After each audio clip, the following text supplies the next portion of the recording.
plus vieux fans d'anime et de manga, ils se souviennent encore de l'époque où la télé diabolisait les animés en disant que ça nuisait en quelque sorte au développement de l'enfant dû à la violence que contenaient les œuvres diffusées à la télé. Bien que cette critique fût à maintes et maintes fois détruite, beaucoup ont pensé à tort que la violence dans les animés était forcément mauvais, soit parce que c'était trop violent, soit parce que selon eux, non mais c'était pas mature.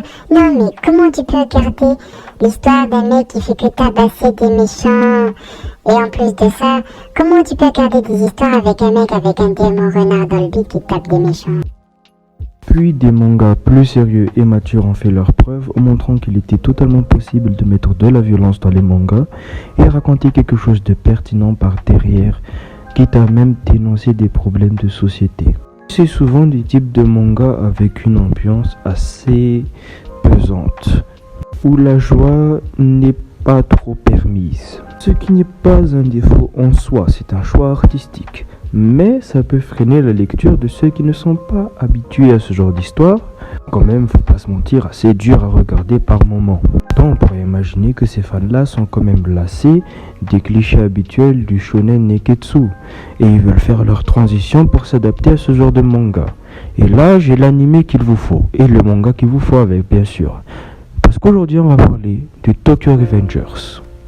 C'est parti.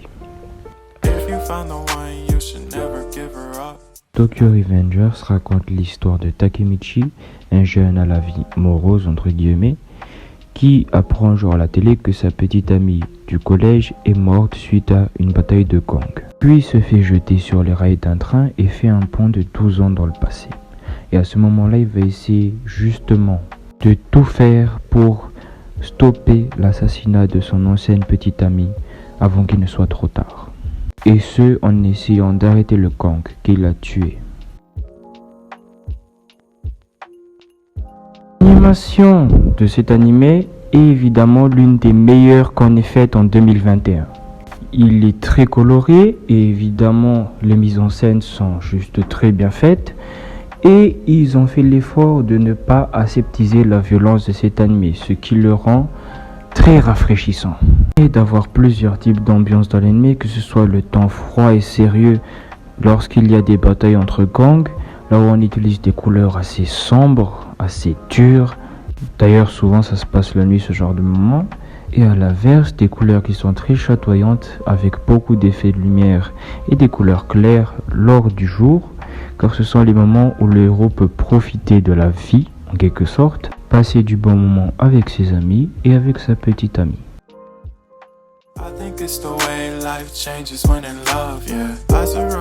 Bon, de ce côté-là aussi, c'est bien dessiné avec l'ancrage, le storyboard, tout ça, mais je vais plus en profiter pour parler de l'histoire, car j'en ai pas encore vraiment beaucoup parlé. Comme je l'ai dit en intro, c'est l'un des mangas aux thématiques matures les plus accessibles. Ça parce qu'on est investi émotionnellement dans le manga. C'est même peut-être l'aspect sur lequel on insiste le plus.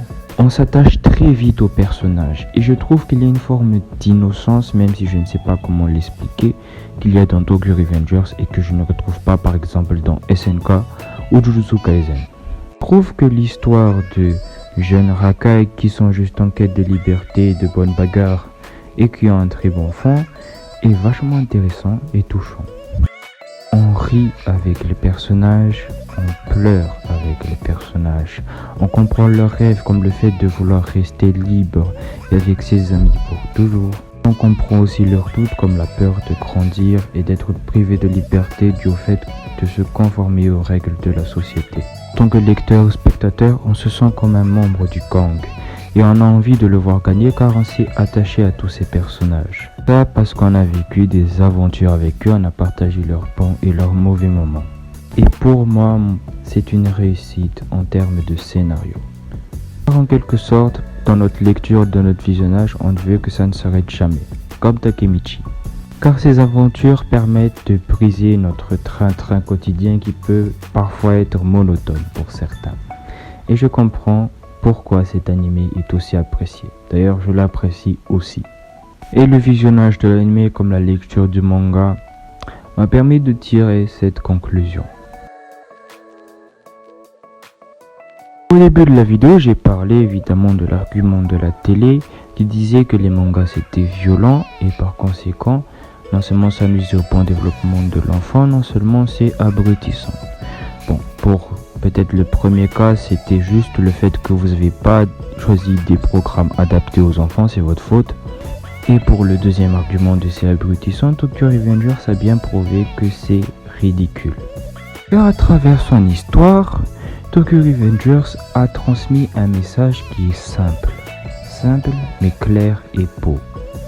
On ne doit pas attendre que le bonheur arrive jusqu'à nous, mais nous devons aller le chercher. Et ce, en profitant de chaque moment de la vie, de nos amis et de nos proches. Un message plein de sagesse qui s'adresse à tout le monde et qui est intemporel.